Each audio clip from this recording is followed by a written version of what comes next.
Welcome to Math 460, 560. I'm Dr. Ledford. And this numerical analysis 1. What I have here,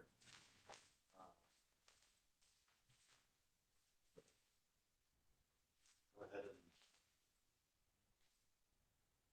and pass these around. Then syllabus being passed around, and then we have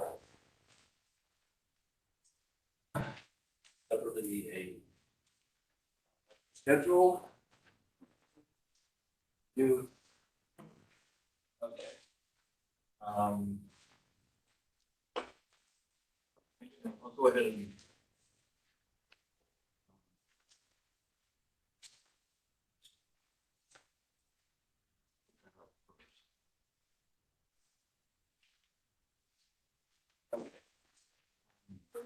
what you see on the screen you're on right now, it's normally they'll have like first I want to tell you what else is going on.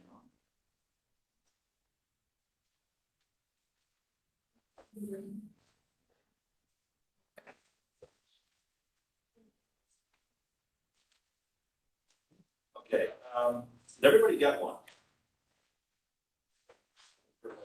Off and on. Okay, now,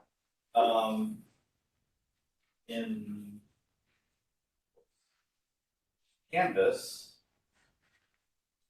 okay, so here's what we have up currently. So syllabus is there. There will be a substantial component of programming in MATLAB. USM has a site license for MATLAB so that all students can access it freely. This is the link that you would follow to be able to obtain it and download it. There's also an option that some students use of accessing MATLAB online so that you don't have to have it like downloaded and installed on your computer. And then I have any notes for those that are presenting each time, and also links to the recordings of each class will be posted down here by date. We will have a midterm final that will also actually be. I realized while preparing this class that I had made those take home last time, so I'm going to continue with that. But there's practice versions of them right here. More information about that when it gets closer to that time. Links to the homework assignments. Okay, but I also have here my own course website. This is what I always have for my classes before we started making heavy use of Canvas. And that site is right here. So all the information is here. There's a reproduction of the syllabus. So I'll just go through certain things here real quick. I'll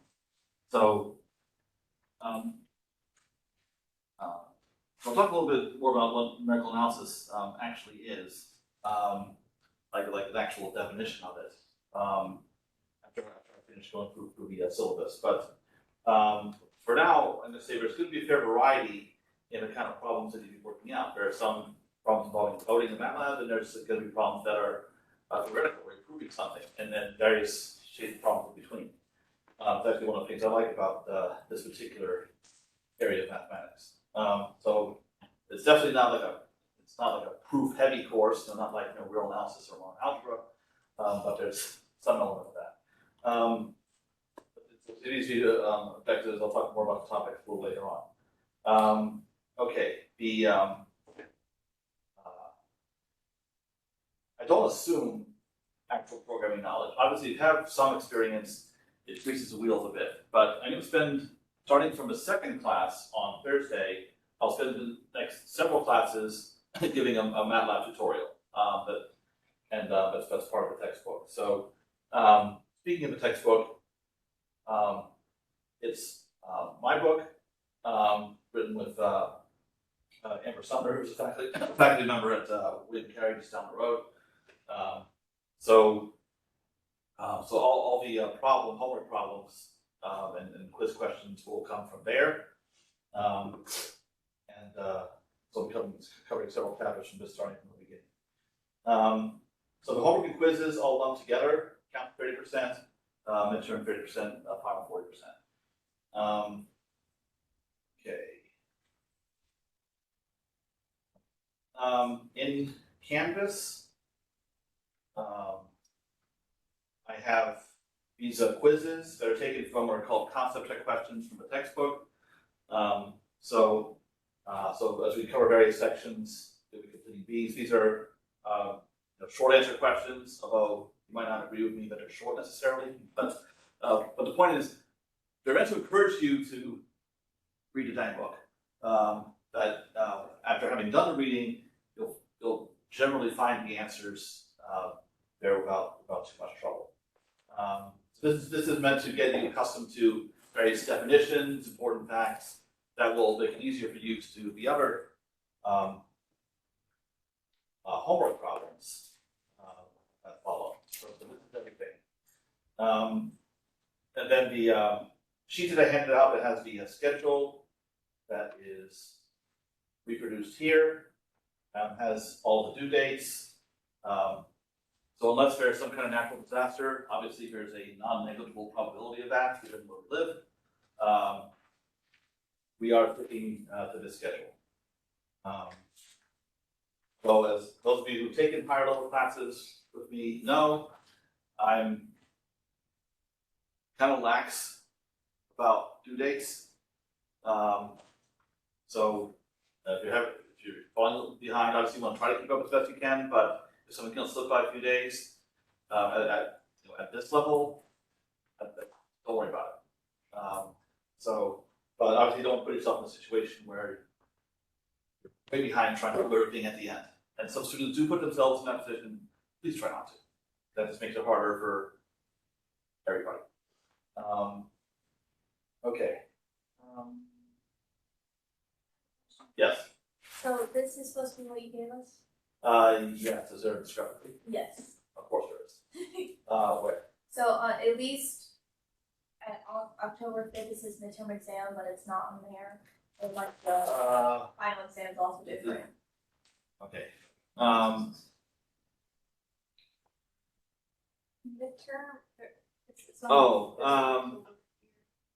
Okay. Yeah. Okay, okay, I think the December 5th on the sheet is like the official university time for final exam. When I thought I might be giving it like the in-class format, but I'm not doing it. So what's on the site is correct.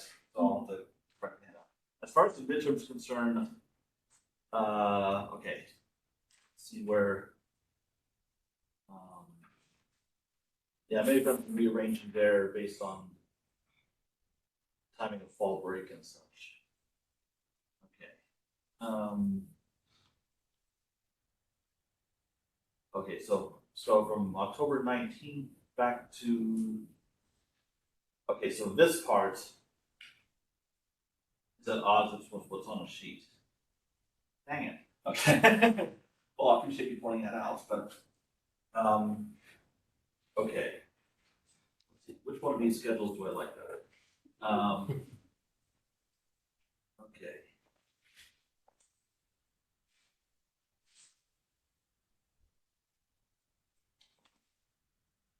Oh, yeah, I think I'm gonna go with what's on the sheet, and I'll fit. Yeah, because I think the website came up first, and so I'll update this site. Okay, because I like the idea of having a review on a Tuesday. Oh, that's right. The test is not in class, but I'll have more information about when it's posted, when it's due. And they give you a window of time in which to do it. Okay, but there will be review first, and then after it's graded, then I like to spend the next class period going over it. Then we have fall break. Is that website, on the website, is that supposed to be the true schedule? As I was just saying, this is the true schedule.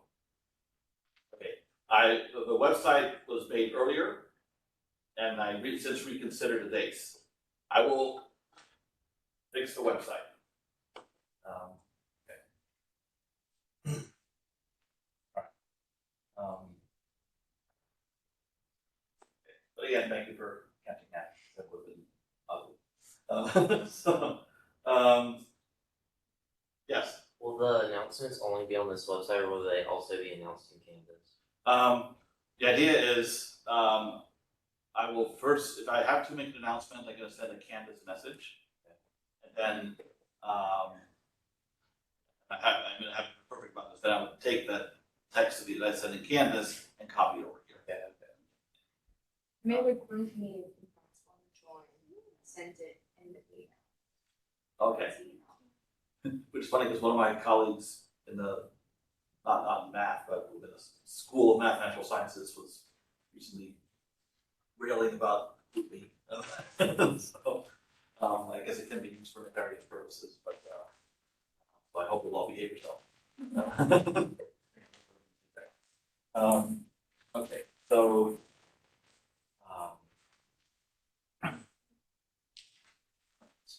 so, by the differences.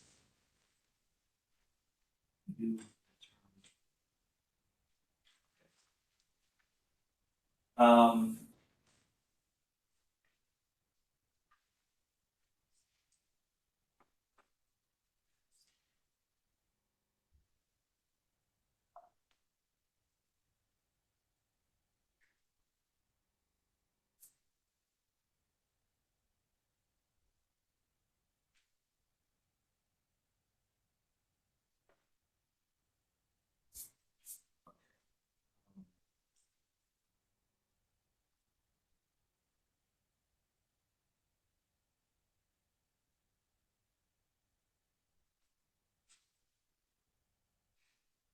Sorry, 1 second.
Break.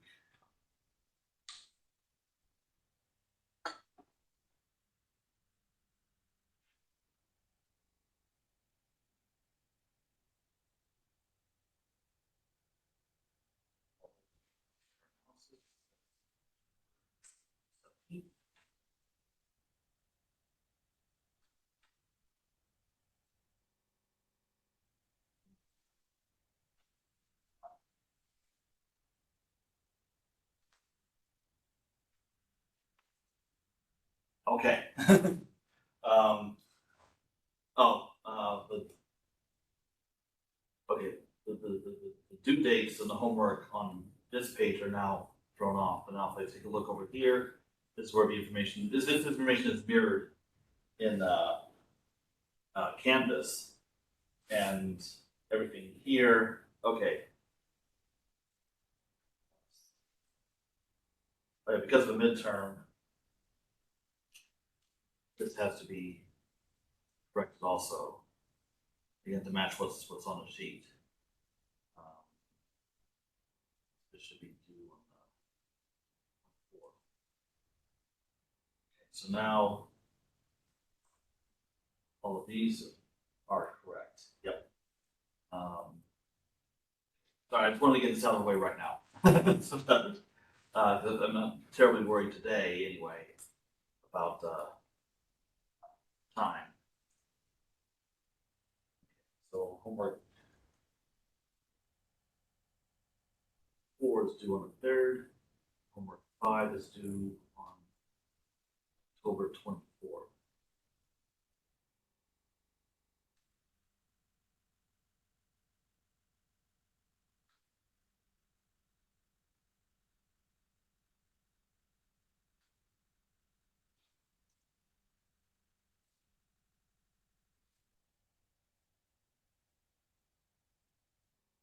Okay, all fixed. Dang it. All right. Now, as far as is there anything that don't having not having notes, if I can actually modify the notes on the fly during class. Okay. I don't think any of these should be necessary. Octave is a free knockoff of MATLAB, and I say free because normally MATLAB's not free, but for you guys it is.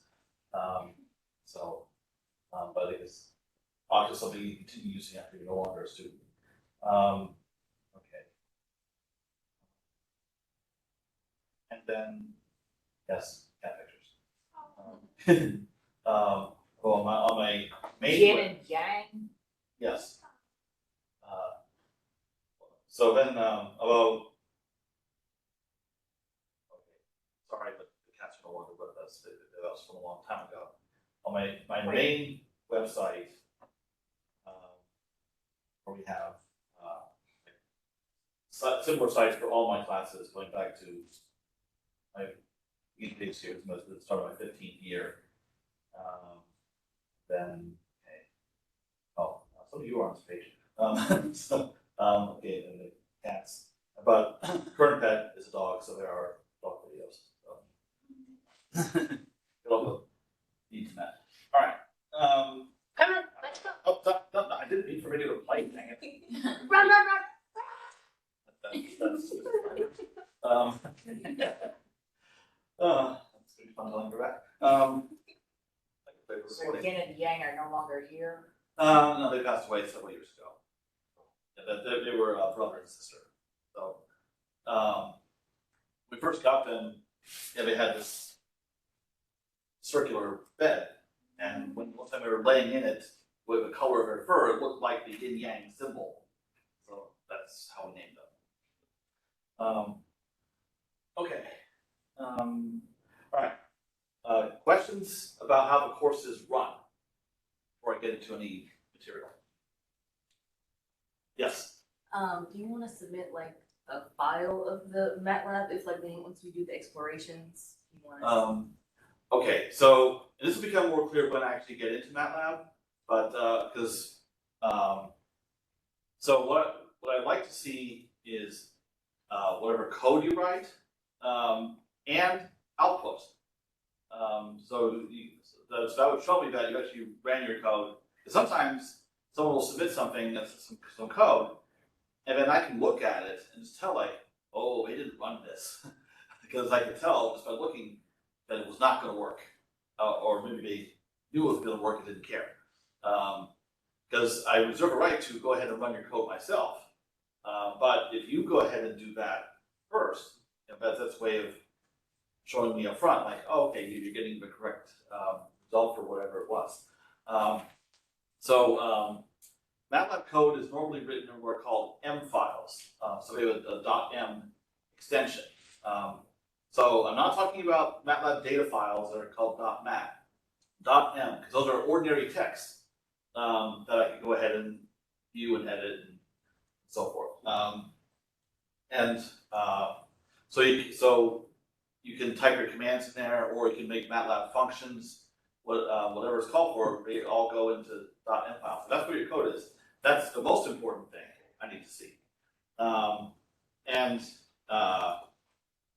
What I'll show you, and I'll do this myself during class, is do what's called a diary. It's actually the diary command. So I would start a diary and save all the output from my MATLAB session into a text file. And so when I do MATLAB demonstrations in class, I will post my code and I'll post my diary. So you can look at it later. So those are the exact same things that I'd like to see submitted. Now, this may not be very clear to you all now, but as I go through a MATLAB tutorial, you'll see examples of what I mean. That is what I'd like to see, those two things. So I'm glad you brought that up now, even though,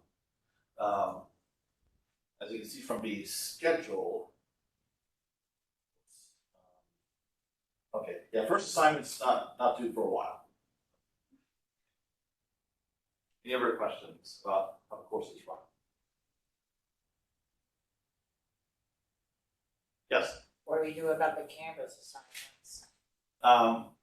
Okay, so all the assignments in Canvas, so for the quizzes, you could enter your answers right in the text box, or you can type them into a separate document, like a Word document, and upload the document. For the homeworks, so the homeworks, so these are selected problems from a book, and so you would upload a file, like for instance, if it's a problem you worked out on paper, you can upload a scan of that. So homeworks they're all uploads of files to Canvas. And then the quizzes either typed into the text box or uploaded from a document of your own. Any other questions?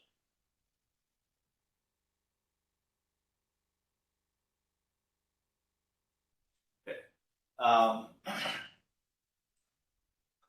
Let's see. Check where I have. Oh, okay.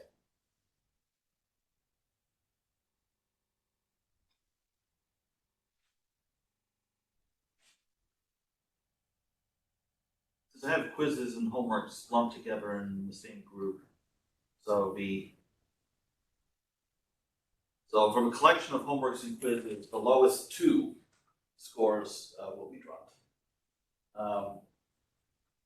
For tests, that'll be the one place where I have a distinction between the work to be done by undergraduates versus graduate students. So graduate students will be required to do more of the test problems than undergraduates.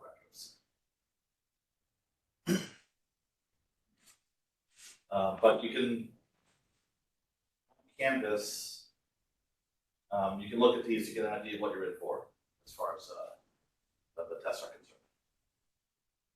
concerned. Anything more?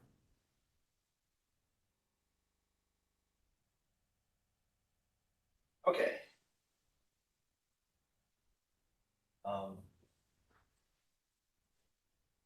All right, so first some tips on how to approach this course. All right, so the reason why I say this is not a calculus course, a big difference between upper level math courses such as this one, like a 400 level course versus something like an 11 level calculus that's a lot lower. In a calculus class, it's possible to work out relatively large number of examples of things during class time. The higher you go, the more involved the problems become. To work through a single problem can take a big chunk of time. So, but the students get accustomed to, from lower level math classes, seeing like example after example after example after example. It's not realistic at this level. And I know it's unfortunate, but a reality that, and this doesn't just apply to this class, but really any class at this level, the higher you go, the greater importance is attached to abstraction, to being able to take ideas applied in one setting and reason through how to apply them in another. While it is possible to illustrate this process to an extent, it's not feasible to do that to the same extent that we've seen, like for instance, in calculus classes. So what I'm trying to do here is manage expectations. Is it more challenging? Yes, but that's why it's a 400 level math class, or 500 level. Okay. Now, one thing I often hear from students, again, not just from this class, but other classes too, Like, if you're sitting here in class and you feel like you're not getting it, and you don't see any of your classmates asking questions, so then you make an assumption, think, well, I'm not getting it, but my classmates aren't asking questions, they must be getting it. I must be the only one who is not getting it. And I actually hear students say these things to me. So the reality is, no one's getting it. Or at least that would be closer to the truth. So another, again, about managing expectations when it comes to higher level math classes. In the lower level, it's reasonable to feel like you could be spending the 75 minutes here in the classroom, listening to whatever the professor is presenting, and exit class when it's over, feeling like you got it, like, okay, have it down pat. And it almost seems like a lot of students try to confine their efforts to understand the material to that 75 minutes or so in class. It's outside of class where it's in class where learning starts. That's the outside of class where it continues. It's so once the class period is over, if you feel like you haven't gotten yet, that's a normal thing. Okay, it's if you're not there yet, when the clock strikes 6:45, it's not a feeling on your part or on my part. It's a process, and you have to let the process play out. And in general, a 3 credit hour course involves a certain number of hours, per week, spent outside of class on these things. That's not just homework problems; it's grasping the material itself. Now, I'm here to help with that. I don't know if I have it in the syllabus. Oh, I do. Okay. So, my regular office hours are on Thursday afternoons. I have a big block of time, like from 1 to 4 p.m. But my schedule, my office is right out there, Route 301. My schedule is on the door. So there's various commitments on there, but there's also some blank spaces. So if a block of time I just mentioned doesn't work, then we can find something that does. Or you can always shoot me an email or a Teams message or a Canvas message or whatever you want to do. And that's part of my job. To help that learning process unfold. But the point is that at least at the outset, give us all a break. Okay, this is not, it's not going to be easy. It does take time. Give it time. And that's just the point. Just making enough household children in 75 minutes. Okay. This next point is a big one too, because USM, so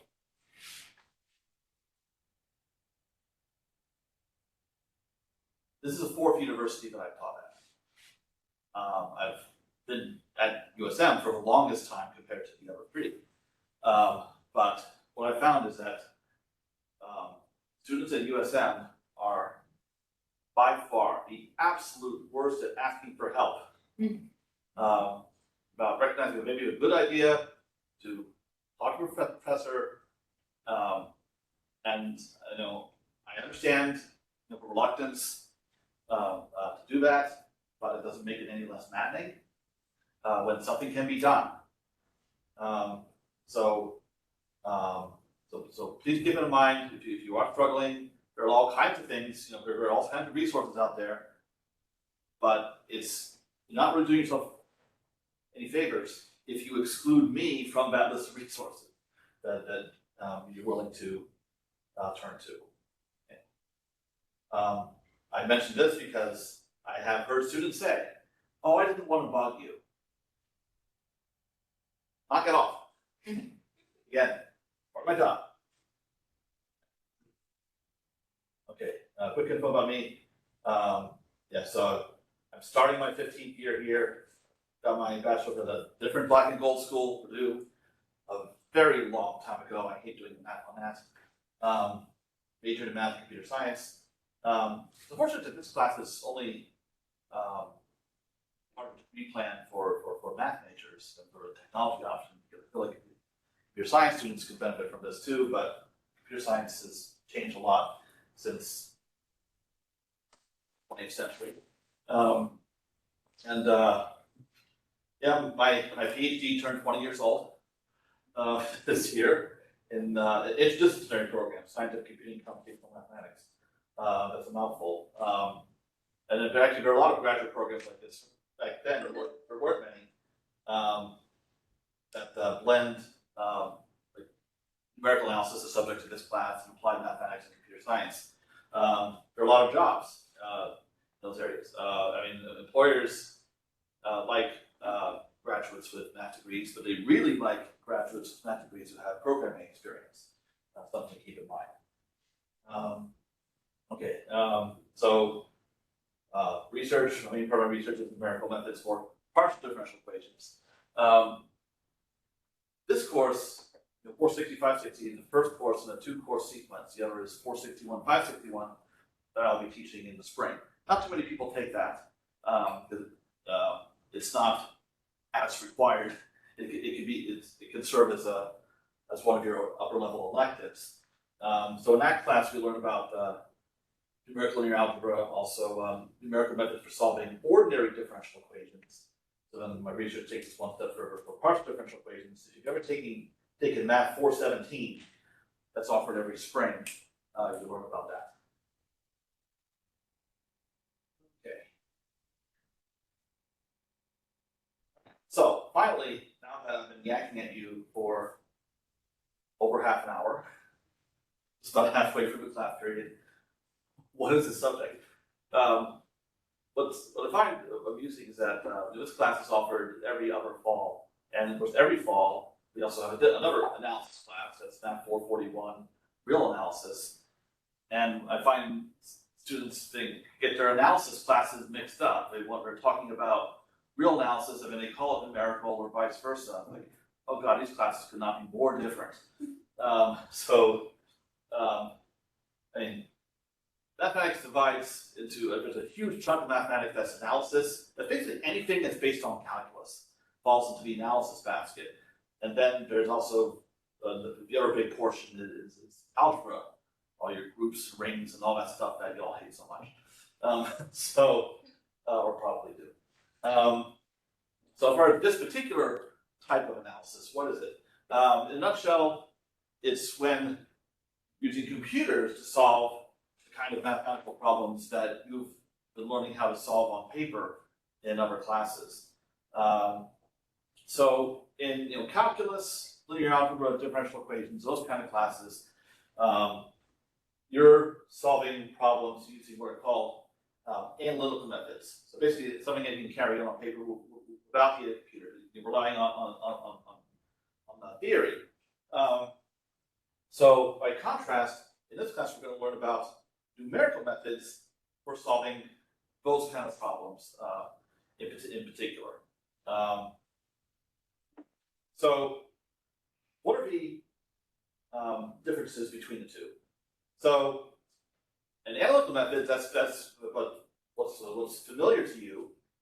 Here's some examples. If you're solving or if you're evaluating integral using anti-differentiation, the fundamental theorem of calculus, you're using your power rule or integration by parts to do that. Or if you're carrying out row operations, Gaussian elimination to reduce a matrix to row echelon form to solve Ax equals B. Or if you have an ordinary differential equation like this one, that happens to be non-homogeneous because of this R of X here. And in Math 285, you learn certain methods for solving that, method of undetermined coefficients. Hopefully variation parameters, well, I guess it's not universally true. No? That's really sad. Okay. But the point is, these are the kind of methods, again, you can do this on paper. All right, so after you learn all these things, you think, oh, wow, you can really solve a lot of problems. Well, not as many as you think. So problem is, it's very easy for me to come up with examples of these kinds of problems that you are already experienced with, that you would have no hope of solving using both methods. So you would know how to integrate e to the minus x, no problem. But try to do this, it's been proven that, that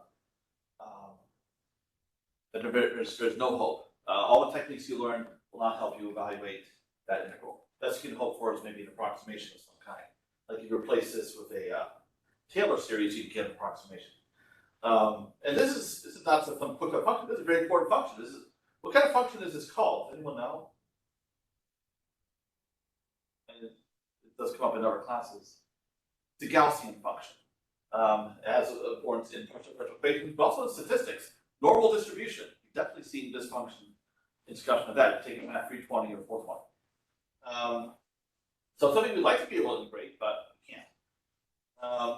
Okay, what if you have, when you're solving system linear equations in math 326, linear algebra, I think a professor would have to be particularly sadistic if they gave you a system of like 5 equations or more. Usually it's like 3 or 4. What if you have a billion? There are people on this planet that are solving system equations that have literally a billion equations. I mean, like using supercomputers at the national labs. There is a need for that. Okay, you know how to solve an ODE like this if coefficients p and q are constants, but what if they're not constants? Then all the techniques you learned in Math 285 will not help you. Here's another. You can use your knowledge of trigonometry to solve this equation. Cosine x equals 1/2. Anyone care to tell me what it is? Or a solution where it's cosine equal to 1/2? You caught us on the first day. So x is Well, I was looking for an angle, but okay. Well, I guess you're technically correct. I agree. 45 degrees. The 60. Oh, 60, right? Yeah. Well, y'all are rusty. All right. Well, no, like I said, it's first day. All right, but what is it? Can be solved. Well, what is this equation? I throw an x in front here. Again, you're out of luck. Nothing you can do. And problems. Maybe not these particular problems, but problems with these kind of difficulties that make analytical methods useless. They do occur in nature or research. So the analytical method, when you can use them, you get an exact result. So that's great. But as I've just shown you, limited applicability. Think about all the problems you are given in classes like calculus or differential equations from textbooks for those classes. So those problems are contrived. They're toy problems meant to illustrate certain techniques. It's fun for a math team contest or something, or an integration bee. But beyond that, it's like, okay. Whereas the numerical method, it's the exact opposite situation. So the range of problems to which numerical methods can be applied is far greater than analytical methods. But you don't get the exact answer, but you can get hopefully a highly accurate approximation.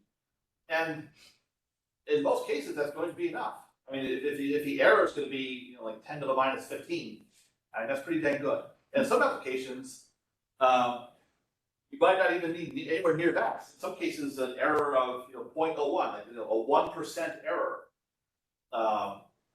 can be considered acceptable because the mathematical model you're working with might have so much uncertainty that it would be useless to expend additional effort to get a more accurate answer when the problem itself is known to be flawed. So that's what we focus on numerical methods that require a very different approach, because it's going to be a computer that's doing the heavy lifting. Okay, so what do we want from numerical methods. Because in this class, we're going to learn about how numerical methods are designed, how are they created, about how to analyze them, how to evaluate the effectiveness of a numerical method, and also how to implement them, like how you code it up in a language like MATLAB. And what we're looking for are criteria in the design of numerical methods. Of course, they should be accurate. But we're going to learn more about what that means as we go. It's not as straightforward a thing as you would think. And this goes to what I was talking about earlier. What counts for accuracy, what is judged to be sufficient accuracy, varies from application to application. Sometimes you really do want as much precision as you can get. Other times, you'd rather have an answer faster. And certainly efficiency is very important. We're going to learn about cases where a method can be modified to be much more efficient than it would otherwise be. But accuracy is still more important. And of course, we tend to judge efficiency based on how long something takes. But it's not just that. Memory is limited. I mean, computers these days have a lot more memory than they used to. But what about memory that can be accessed quickly? So that has to be considered also. So efficiency in terms of time and space. So whatever resources you have, you don't want to waste. And finally, robustness. I like to think of it as reliability. That if your problem changes a little bit, you don't want the numerical method to spit out a drastically different answer, because if so, then how can you trust it? Because chances are your input data is going to have some error in it. What if it resulted from some measurements which inherently have some error? If that's just going to really throw off the output, then that's not a good numerical method. So these are the things that we look for.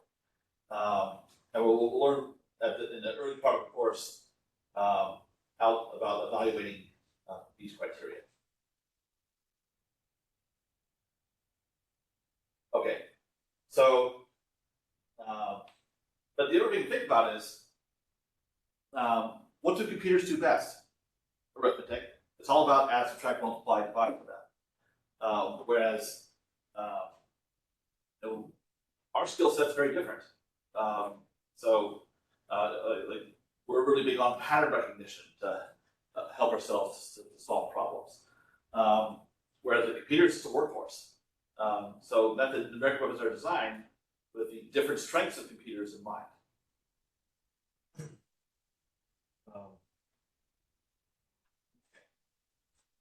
So what are we going to see in this course? Like I said, the first part of the course is getting you introduced to MATLAB.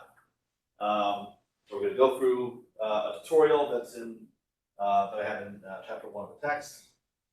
Get everybody up to speed there. And if you don't have programming experience to this point, what you'll learn about MATLAB here can help you in learning other languages beyond this one. Then the next chapter, error analysis. So we'll talk about different kinds of error, how to quantify error, and also discuss the robustness, how we evaluate that. And also computer arithmetic. Since it's a computer that's doing all the work, computers work with numbers stored in a limited space. They have limited precision. So we tend to work with numbers like the e or pi or the square root of 2, that irrational numbers whose decimal expansions go on infinitely. But with a computer, you're limited to what can be expressed using powers of 2. So every single operation you perform is going to incur at least a little bit of error. And we want to make sure if we're going to be performing a zillion computations that error does not accumulate to too great a degree. So that would be another key topic in chapter 2. Then we skip a few chapters to go to polynomial interpolation. One of the simplest problems you know how to solve is given 2 points, find the equation of a line that passes through that. We're going to go beyond that. 2 points determine the line, 3 points determine the parabola, 4 points determine the cubic, and so on. How do we solve that problem as with as much accuracy, efficiency, robustness as possible. Because that's a foundational problem for other numerical methods. And in fact, the next one that we'll see. How do we approximate derivatives and integrals? And the methods from polynomial interpolation will play an essential role in the design of these methods. And what we'll find is an integral like this one that cannot be done analytically can still be approximated very accurately with, if you play your cards right, very little computational effort. But if you take a wrong approach, you can waste a lot of time. And then finally, solving nonlinear equations. In other words, finding a root of a given function f of x, so solving the equation f of x equals 0. So for instance, f might be a polynomial, but we're going to think in terms of any continuous function. So we'll learn about various methods for doing that. These are iterative methods. So what happens is you would make some initial guess as to where a root is, and then produce a sequence of iterates that hopefully are getting closer to an exact root of f of x. So we'll learn about a variety of methods. And like I said, if you get through this and decide to subject yourself to the second course in the spring, we'll get into solving systems of linear equations, and also methods for solving ordinary differential equations, initial value problems, boundary value problems. Okay. Pretty good on time. All right. So I'm going to conclude today with a story that explains just how essential knowledge of numerical methods is out in the real world. All right. So this is a situation from the 1991 Gulf War. So during that war, we had the U.S. military had their Patriot missiles that they used to intercept Iraqi Scud missiles. So how do you do that? You need to estimate the velocity of a Scud missile that you're tracking. So if you know its position at two different times, so at time t1 is at position p1, and time t2 is at position p2, then you're tracking it by radar, then you can compute this difference quotient for each coordinate, x, y, z, and you get a vector that represents the missile's velocity. So you can use that to make a prediction as to where it's going to be. What is this trajectory? Where will it be going? So then you can aim your Patriot missile accordingly and take it out. Seems straightforward enough, and generally worked quite well. But there was one time where it did not. The Patriot missile, after several successful interceptions, missed Scud missile badly. Scud missile got through, and unfortunately 28 American troops lost their lives. So we had to figure out, how could this happen? It had been successful before.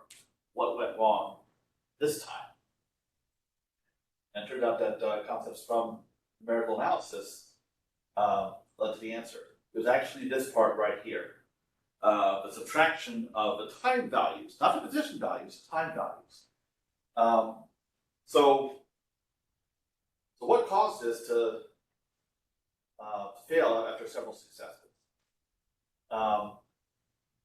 What happens is, when you start your process of, okay, I'm going to be tracking all these missiles that are flying back and forth, and I'm going to intercept them as they come.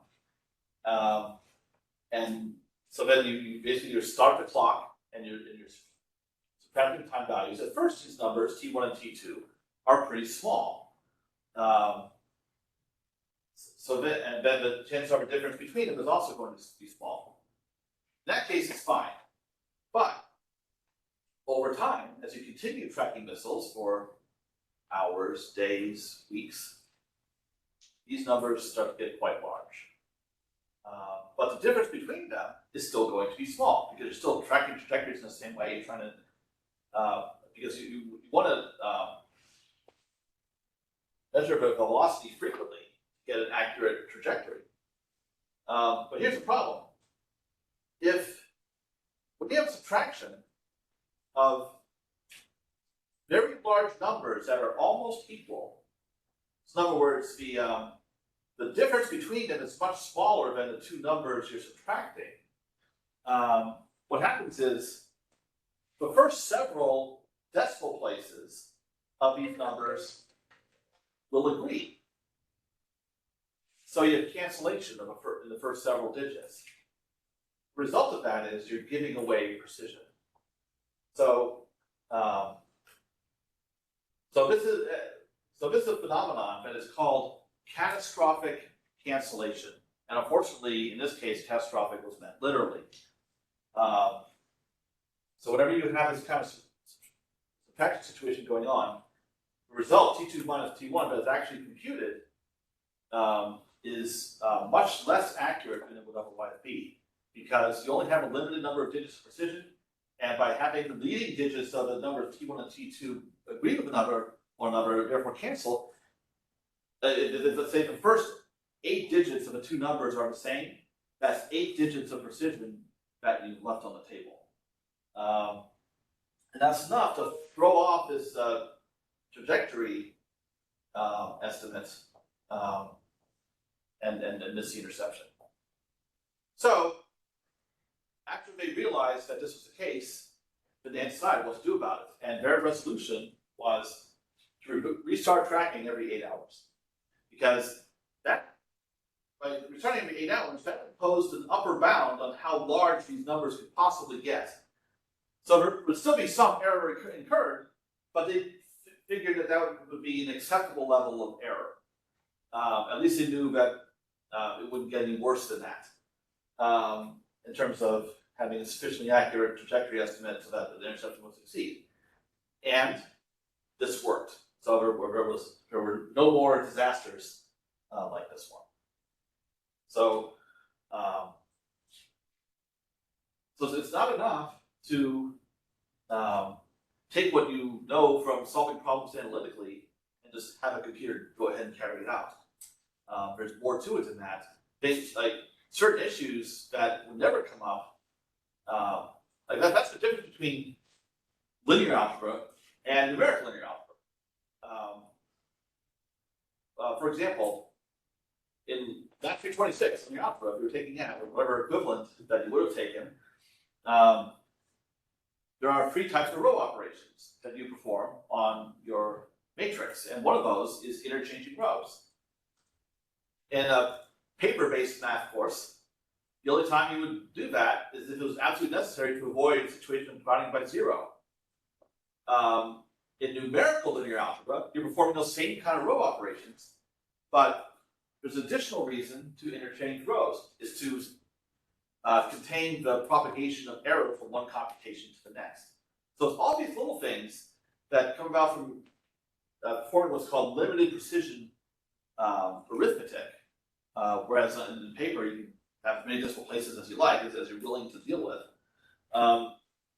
that are a game changer, and that has to be taken into account.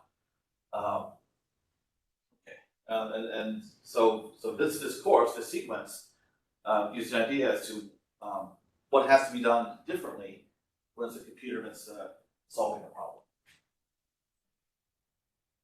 All right.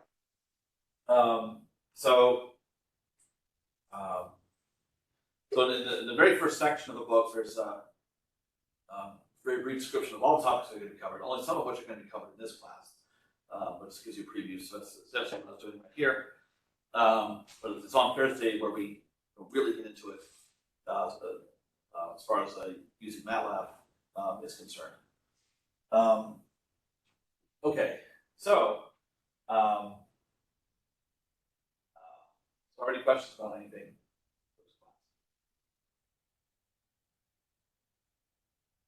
Because I know it always works, I guess, for all of us, you and me both. This class getting into the evening, and it's like, I just want to be done. So, and therefore, I guess we're done. I always feel like I have to like clap whenever teachers are done talking. I guess it is something to celebrate. I'm always like, it feels like a performance, especially if it's like writing on the board and stuff. Oh, yeah. I think I don't think it's too bad. But yeah, you're accustomed to be doing that with top three, but this is very different. But I always just feel like I feel like, It's very definitely trying to find the story essentially. Yeah. I feel like the clapping was Okay. Whatever. Okay. I'll have the video posted, soon. Right.